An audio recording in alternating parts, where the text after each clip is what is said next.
Hi, and welcome to another week of career education and mental health literacy. Today, our focus is the interrelationship of mental health states and the roles of stress.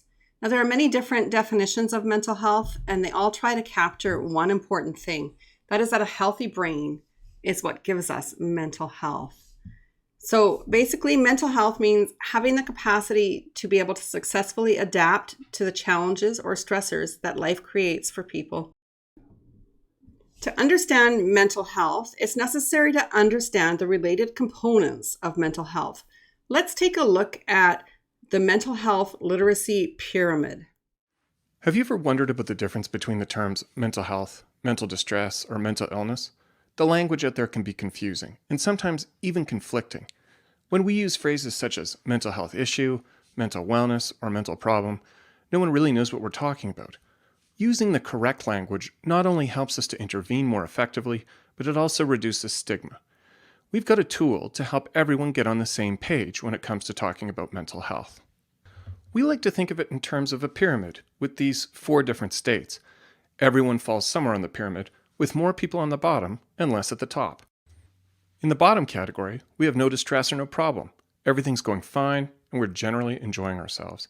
We may be spending time with friends, attending school, or even sleeping. One level up, we have mental distress. Mental distress refers to the everyday problems that we encounter. These are things that irritate us, things that we're worried about, or problems that come our way. For example, we might have an upcoming presentation to give, or we may have had conflict with a friend or had a flat tire. When this happens, our brain sends us a signal. It's called the stress response. Our stress response is the basis of resilience and adaptation. Once we successfully solve the problem, the stress response usually goes away because we've developed the skills we needed to adapt. We don't want to go out of our way and protect ourselves from these normal stressors of everyday life, because problem solving through these stressors is how we ultimately develop resiliency and the capacity to become successful adults. But oftentimes in life, we're faced with problems in our environment that are simply too big for us to quickly solve or deep breathe our way through. That's what we call a mental health problem, which is the 3rd level up in the pyramid. Mental health problems are serious events such as a parent dying, having a divorce in your family, moving to a new country without sufficient resources. Mental health problems may keep us up at night. They may cause intense emotions, and they may last for a long period of time. But remember, they're normal. These are difficult times when it's important to reach out to others for help. Mental health problems may require the support of friends, family, counseling, or just time. The top of the pyramid, reserved for the fewest number of people, is a mental disorder or mental illness. This includes diagnoses such as clinical depression, clinical anxiety, or bipolar disorder. A mental disorder is very different than a mental health problem. This is where we see something going on in the brain, a perturbation of usual brain functioning.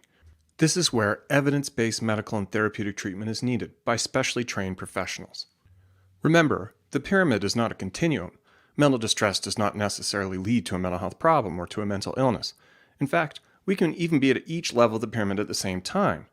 For instance, someone can have ADHD, a mental disorder, be grieving the loss of a loved one, mental problem, have an upcoming exam that they're worried about, mental distress, and sometimes they can just forget all about it and feel fine. All of these levels or components of the pyramid are part of our overall mental health. We need to make sure that we don't define good mental health as never having a bad mood. Good mental health includes a wide variety of emotional states. There are times when we are frustrated, indifferent, happy, sad, lazy, joyous. These are all parts of life and normal fluctuations in our mood. If a person has a mental illness, it doesn't mean that they lose their mental health. So let's start using the correct language, because it really does matter.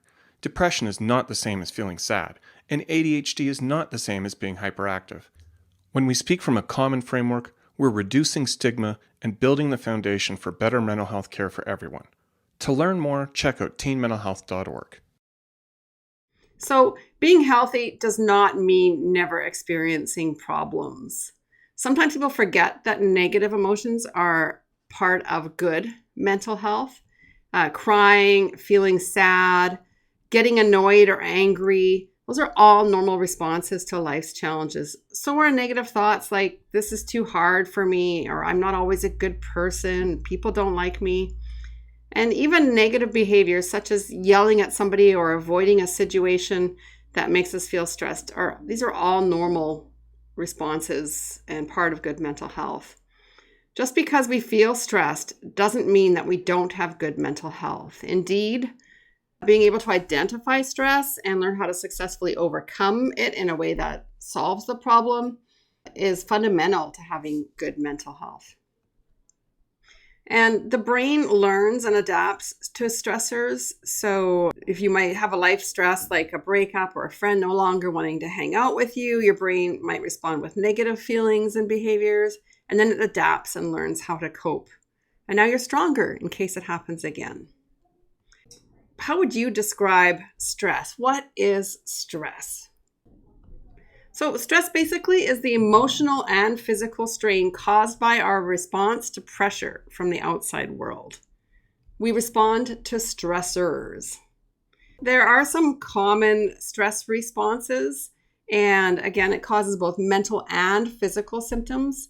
And the effects of stress are different for different people. What do you think? How does stress impact people? How do people's minds and bodies respond to stress? So I've got a couple of lists, and I wonder which of these symptoms commonly affect you and which ones you thought about. So now that you've started to explore the idea of stress, let's watch a video from teenmentalhealth.org to find out a bit more. How often do you hear people say, "I'm so stressed out right now," or "that makes me so anxious"? How many times have you said it yourself? We often confuse stress with anxiety, and this confusion has led many of us to become afraid of one of the most natural and important states of our physical and mental health, our stress response. It seems to make sense that if stress is such a big part of our lives, we ought to take some time to think about what stress actually is and how we can manage it.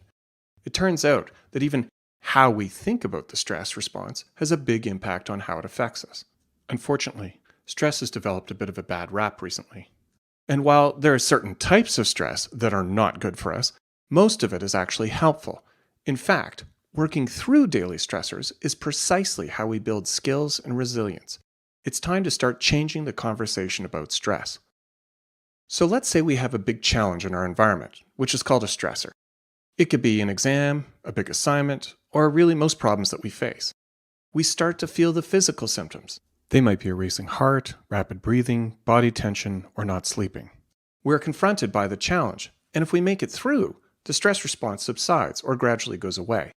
Here's a map of a normal stress response. It may come on more quickly or gradually, but that's the general idea. The stress response is normal. It's actually our body's best effort to get us ready to face the challenges that come our way.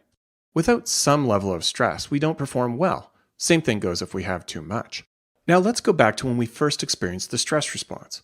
This is when we're at an important point where we can choose how we interpret those physical sensations. Let's call them Path A and Path B. On Path A, we can think, "I'm so stressed out. I'm overwhelmed. Here we go again. I can't handle this," or "I'm not going to go."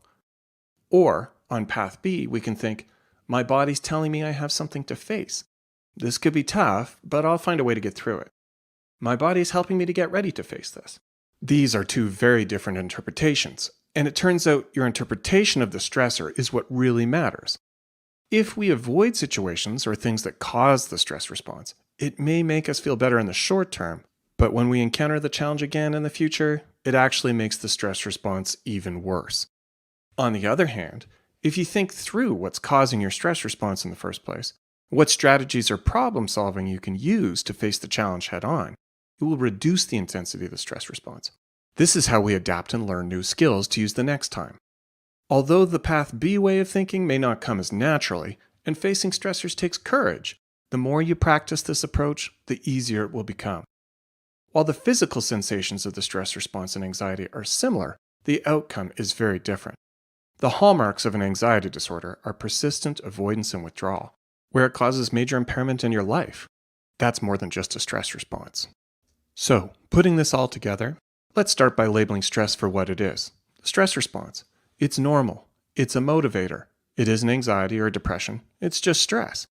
Next, check your thinking and try to interpret stress as helpful.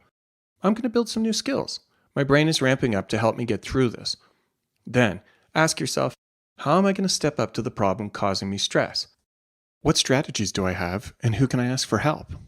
And finally, you may choose a helpful stress management technique, such as box breathing, mindfulness, physical exercise, or something else. But remember, calming strategies ultimately provide temporary relief until you're able to face the stressor. So, the more we understand our stress response, the easier it becomes to manage. For more information about stress and anxiety, check us out at teenmentalhealth.org. All right, from the video, you've seen that a stress response is normal, that it's a motivator. It isn't anxiety or depression, it's just stress. There are so many helpful stress management techniques. I wonder how you manage stress. One important aspect for stress management is a support network. So you have friends, you might have family members, and these make an enormous buffer against life stressors. On the flip side, the lonelier and more isolated you are, the greater your vulnerability to stress. You don't need a huge support network to combat stress. Even if you have one or two people that you can confide in, that can make a huge difference. So your attitude and your outlook can make a big difference too. You're less vulnerable to stress if you have an optimistic attitude. Optimistic people tend to embrace challenges and often will use a strong sense of humor to accept that change is part of life and that it's part of moving forward. Your ability to deal with your emotions is important for managing stress, and you're extremely vulnerable to stress if you don't know how to calm and soothe yourself when you're feeling sad or angry or afraid. The ability to bring your emotions back into balance helps you bounce back from adversity. Also, your knowledge and preparation. So, you're going to have things like job interviews coming up in your life and lots of new and stressful situations. And the more you know about a stressful situation, including how long it will last and what to expect, the easier it is to cope. So, what other stress management techniques can you think of? Take a minute to think about this. And if you're sitting with someone, you might even want to chat with them about it. Here are ones that I thought of. Your task this week is to complete an open book quiz, and in Teams, you'll find this quiz to complete, and you can revisit this video and PDF for this lesson to find the answers. This isn't like a formal test, so if your classroom is set up in such a way where you can talk to a friend or a classmate or a neighbor about the questions and answers, then it actually becomes more meaningful. And you don't need to put a screenshot of this into my blueprint this week. You really need to complete this in class today. That's it for me this week. We'll see you next time.